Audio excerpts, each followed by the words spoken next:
Oiê, seja muito bem-vindo ao podcast Bora pra História, onde a verdade é mais intrigante que a ficção. Eu sou a Gabi, e se por acaso é a sua primeira vez aqui, eu te aconselho a ouvir os outros episódios da saga Monstro, já lá desde o começo, para não ficar um tanto quanto perdido. Lembrando que se trata de uma história real, mas que os nomes foram mudados por motivos óbvios. Você já sentiu estar sendo enganada por alguém que dizia te amar? Já teve a sensação de que algo estava errado, mas preferiu ignorar? Pois bem, a história de hoje é sobre traição, mais mentiras e uma reviravolta inesperada. Se você tem acompanhado os episódios anteriores, você já sabe que a minha relação com a Monstro e o fulano foi marcada por manipulações e muitas decepções. Mas dessa vez, a peça que parecia estar fora do tabuleiro volta para o jogo. Depois que a Monstro finalmente desistiu de tentar uma reaproximação desesperada, o fulano começou a agir um tanto quanto estranho. A vida seguia sem ela, não da melhor forma, mas graças ao seu seria. E eu sentia que ele queria me dizer algo, mas ele não tinha coragem. Foi em um dos nossos últimos encontros que tudo pareceu fazer sentido. Ele me abraçou forte, respirou fundo no meu pescoço e disse que me amava muito. Porém, seu olhar carregava uma dor inexplicável. Naquele dia, ele me deu um presente inesperado, um pingente de coração da Tiffany, igual ao que eu já tinha com o nome do meu filho mais velho gravado. Mas agora era um com o nome da minha outra filha, da mais novinha. Eu deveria ter ficado extremamente feliz com o Jéssica. Claro que, né, em parte eu fiquei sim. Mas algo dentro de mim gritava que aquele presente era uma despedida na realidade. E de fato foi. Fulano sumiu. E da forma mais covarde possível. Sumiu sem dar nenhuma satisfação. Me deixando sem entender o que tinha acontecido de fato. Enquanto eu tentava entender o que é que podia estar acontecendo, a minha vizinha insistia que ele e a Monstro ainda se falavam. Mas eu não queria acreditar nisso. Afinal, a ideia de ambos estarem novamente envolvidos era em partes desesperadoras, se não extremamente assustadora. Porque isso só comprovaria que ele era tão doente quanto ela. Até que veio a verdade. Fulano e sua suposta ex-esposa tinham se mudado juntos para outro estado. Aquele homem que dizia me amar, que fez tantos planos comigo, simplesmente desapareceu e começou a vida com a mulher que ele tanto desprezava e tanto afirmava odiar. E o pior, ela sabia de tudo. Aceitou, perdoou e levou adiante a farsa. Para mim, foi um choque. Tudo para mim era muito chocante. A minha vizinha então teve a brilhante ideia de ligar para quê? Para a Monstro, para ver se ela sabia de algo. E para minha surpresa, ela se prontificou a vir até a casa da minha vizinha para conversar. Quando ela chegou, desceu de um carro cinza e se despediu do motorista com um beijo, já não foi isso por si só uma grande surpresa. Afinal, vê-la com alguém foi algo de fato surpreendente.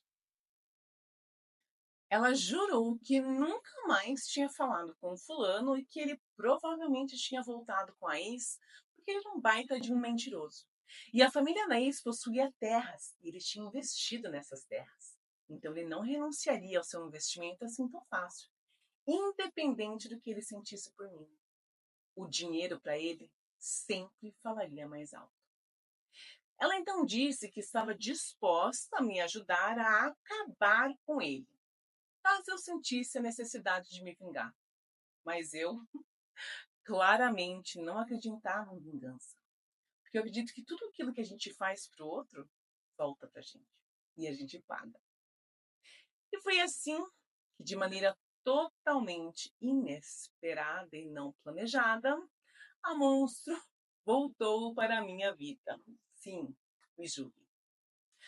Nos encontramos mais algumas vezes, sempre em lugares públicos. Ela parecia diferente, mais centrada, mais madura. Disse que jamais imaginou que eu voltaria a falar com ela e que ficou surpresa com a minha ligação. Eu questionei por que ela mentia tanto. Qual que era o problema? Ela apenas respondeu que havia coisas que eu jamais entenderia, e de fato, impossível de se entender. Com o tempo, nos falamos com mais frequência, mas dentro da minha casa ela nunca mais dormiria e nem frequentaria, a não ser que tivesse mais pessoas presentes. Pelo menos eu consegui me impor com algo, né, galera? Eu não queria mais ela próxima dos meus filhos. Eu estava ciente que ela não era uma boa influência. Porém, como uma boa mitomaníaca que ela é, a velha história do irmão voltou. As ligações, as mensagens e o mais intrigante, essa pessoa sabia quem eu era e fazia ainda comentários com ela sobre mim. Por um bom tempo eu resisti, mas no fundo a curiosidade sempre falou muito mais alto. E ela aos poucos foi me mostrando mais fotos dele. E ele me parecia ser um cara legal, bonito e até interessante. Aos poucos ele começou a se comunicar comigo por SMS, por e-mails e até por, pasmem, mensagens de voz. Porém, os áudios eram sempre estranhos, com uma qualidade um tanto quanto ruim. Ela dizia que era porque ele trabalhava em lugares muito afastados, lá no meio do mar. E sem muita internet, sem muito acesso à tecnologia. E por um tempo, eu até que acreditei. Havia um certo conforto em saber que existiam áudios. Porque se haviam áudios, então ele existia, certo? Ou eu estava caindo em mais uma armadilha da monstro? O que vocês acham? E assim, mais uma vez, eu me vi presa nesse jogo de mentiras e manipulações. Dessa vez, tentando descobrir se havia mesmo um irmão do outro lado da tela, ou se tudo não passava de mais uma farsa bem construída. O que era verdade? O que era invenção? Eu ainda não sabia.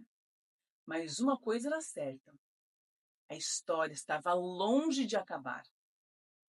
No próximo episódio, as coisas começam a tomar um rumo inesperado. E mais peças desse quebra-cabeça começam a se encaixar. Você está pronto para o que vem, gente? Socorro! Só de ficar lembrando essas coisas já me dá até um ruim. Eu sei o que vocês estão pensando, porque eu mesmo penso que eu fui trouxa pra caramba. Mas enfim, né? Lesson learned. Beijos, galera, e até o próximo episódio. Tchau, tchau.